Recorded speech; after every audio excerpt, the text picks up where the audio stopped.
समस्त को नमस्कार। आज एक बड़ खबर आसी जाइए जहाँकि रहा ऑपरेशन सिंदूर विषय रे जहाँकि आमर इंडियन आर्मड फोर्स तरफ कन्फर्मेशन कराई। देख जमीक प्रेस रिलीज पीआईबी तरफ यह 1 आवर पूर्व ही देखो जमीक घंटे 44 AM यहाँ पब्लिश कराई नोटिस कराई कि फाइनाली जो पहलगाम अटैक होता तार जवाब रे जो रोच टेरर मानकर टेररिस्ट मानकर जो कैम्प ताकू अटैक करा जाइए। देख जमी लिखा जाइए कि 9 साइड हैव बीन टार्गेटेड।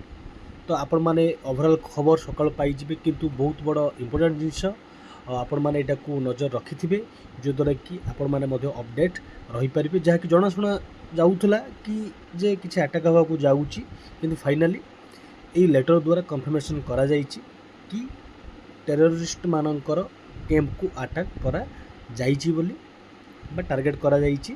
तो आई होप जवाब फाइनाली पाकिस्तान पाइब भारत ठारू जोड़ा कि आम मानक पई बहुत बड़ कथा। आउ जेते बेले भी एमिति अन्याय हबो निहाती यार जवाब भारत सरकार दबा दरकार। धन्यवाद।